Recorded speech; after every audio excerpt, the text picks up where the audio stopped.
अरविंद जी, आज एक और मुद्दे को लेकर बड़ी चर्चा है, वो ये कि जब तक अरविंद केजरीवाल दूसरे नेताओं को बोलते थे तब तक तो ठीक था, आज किसी ने उनके खिलाफ बोला है तो उस पर एफआईआर दर्ज कर ली गई पंजाब में। किसने किसके खिलाफ बोला? तेजिंदर बग्गा पर। किसके क्या बोला उसने? किसके खिलाफ बोला? आप पर बोला था, उसके बाद पंजाब में केस हो गया है, एफआईआर। कौन है तेजिंदर बग्गा? एफआईआर होनी चाहिए आपके खिलाफ बोलने पर। नहीं, बिल्कुल नहीं। कौन है तेजिंदर बग्गा? भारतीय जनता पार्टी के नेता हैं। मैं तो ना तेजिंदर बग्गा को जानता, बड़े ना पोस्टर लगाते हैं वो आपके खिलाफ दिल्ली भर में। वो तो सारी बीजेपी इस टाइम पोस्टर लगाने में लगी हुई है। कोई पिक्चरों के पोस्टर लगा रहा है, कोई केजरीवाल के पोस्टर लगा रहा है।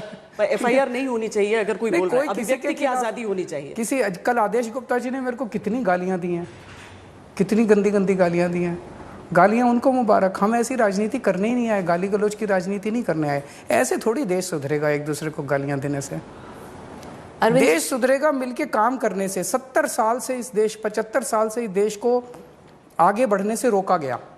आज भगवंत मान जी ने door step delivery of ration का ऐलान किया है। स्वागत करता हूं मैं भगवंत मान जी का, बहुत शानदार काम किया उन्होंने। इसी डोर स्टेप डिलीवरी को पिछले 5 साल से दिल्ली सरकार को करने नहीं दे रही केंद्र सरकार। क्यों नहीं करने दे रही? अच्छी चीज थी। इस देश के अंदर बच्चों के पास, युवाओं के पास इतने आइडियाज हैं, लेके घूमते हैं। कोई सरकार उनको काम नहीं करने देती। सरकार का मतलब इस देश में हो गया काम में टांग अड़ाना, लोगों को रोकना, लोगों को काम करने से रोकना। 75 साल से इस देश को आगे बढ़ने से रोका गया, लेकिन अब लोग रुकने वाले नहीं हैं। 2 राज्यों के अंदर ईमानदार सरकार बन गई है। अब लोग खड़े होंगे और आगे बढ़ेंगे। ये डोर स्टेप डिलीवरी दिल्ली में नहीं होने देंगे, पंजाब में करेंगे, फिर पूरे देश में होगी डोर स्टेप डिलीवरी। उसको अपना मॉडल स्टेट बनाएंगे आप? पूरे देश को मॉडल बनाएंगे, आपके साथ मिलके बनाएंगे। सारे देश के साथ 130 करोड़ लोगों के साथ मिलके मॉडल देश बनाएंगे। अरविंद जी, आप अभी गुजरात एंटर कर रहे हैं, हिमाचल एंटर कर रहे हैं, चुनाव है वहाँ पर मैं उसी स्पीच के बारे में आऊँगी जो आपने दिल्ली विधानसभा में की थी, क्योंकि जो बहुत लोग आपको फॉलो कर रहे हैं बहुत टाइम से, 2013-2014, उन्होंने जम के वो स्पीच वायरल की कि ये विंटेज केजरीवाल हैं। बहुत दिनों के बाद ऐसी स्पीच सुनने को आई है, बहुत लोगों ने बोला। अब मैंने खुद रिसर्च किया है इस पर। पिछले 2 साल से अरविंद केजरीवाल ने नरेंद्र मोदी जी के खिलाफ डायरेक्टली उनका नाम लेते हुए कुछ नहीं बोला। आपने विधानसभा में उनको बोला कि नरेंद्र मोदी जी को एक फिल्मकार जो विवेक अग्निहोत्री हैं या एक फिल्म की शरण लेनी पड़ी। क्या ये बात है कि अरविंद केजरीवाल को गुजरात में जाना है तो मोदी पे तंज कसना है? नहीं, हमें उन पे क्यों तंज कसूंगा? मेरे प्रधानमंत्री हैं वो, देश के प्रधानमंत्री हैं वो, मैं उन पे क्यों तंज कसूंगा? मुद्दों की बात है। जब मुद्दों की बात आएगी, अगर डोर स्टेप डिलीवरी हमें नहीं करने देंगे तो मैं तो अपने प्रधानमंत्री के पास ही जाऊंगा। मैं कहूँगा सर कर लेने दो, दिल्ली में हम डोर स्टेप डिलीवरी करना चाहते हैं। मोहल्ला क्लिनिक हमारे 2 साल तक रोके इन्होंने। मैं गया, रोया, गिड़गिड़ाया, करवा के ले आया। फिर सीसीटीवी कैमरे की फाइल इन्होंने 3 साल तक रोकी। मैं इन्हीं के पास गया, रोया, गिड़गिड़ाया, पैरों में पड़ा, करा के ले आया। मेरे को किसी से दुश्मनी नहीं है।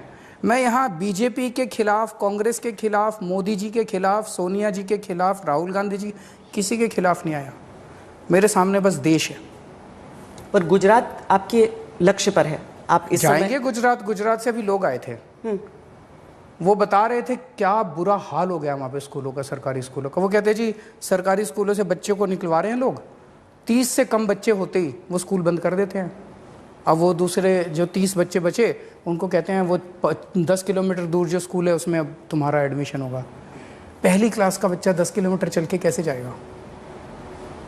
वहाँ पे स्कूलों का बुरा हाल है, वहाँ पे अस्पतालों का बुरा हाल है, वहाँ पे बिजली बहुत सबसे महंगी है, रोज़गार के लिए बच्चे तरस रहे हैं, किसानों का बुरा हाल है। तो या तो ये लोग ठीक कर दें। 25 साल में इन्होंने किया, हमने दिल्ली में 5 साल में इतने काम कर दिए जी, ये 25 साल में नहीं कर पाए। क्यों? जम के भ्रष्टाचार है, जम के भ्रष्टाचार है। तो क्यों उन्हें बार बार चुन क्यों रहे हैं? प्रधानमंत्री नरेंद्र मोदी से ऐसा जुड़ाव वहाँ का भावनात्मक हो जाता है। कांग्रेस उनकी जेब में है, बीजेपी की जेब में है कांग्रेस। मतलब आप कह रहे हैं दोनों पार्टियां साथ मिली हुई हैं? साथ ही हैं। कांग्रेस के ऊपर किसी को भरोसा ही नहीं बचा। पर आप पीएम के नाम को टारगेट किए बिना गुजरात में चुनाव लड़ पाएंगे? नहीं, क्यों टारगेट करूंगा मैं? वहां पे पंजाब में भी हमने नेगेटिव राजनीति नहीं की, दिल्ली में भी हमने नेगेटिव राजनीति नहीं की। हम गाली गलौज नहीं करते, हम किसके खिलाफ नहीं बोलते, हम मुद्दों की बात करते हैं, हम देश की बात करते हैं। हमने पंजाब में गए, पंजाब की बात की, दिल्ली का चुनाव लड़ा, हमने दिल्ली की बात की, गुजरात में जाएंगे, गुजरात की बात करेंगे, गुजरात के लोगों की बात करेंगे, गुजरात के लोगों की बात करेंगे, गुजरात के मुद्दों की बात करेंगे। हम नेगेटिव क्यों बोलेंगे?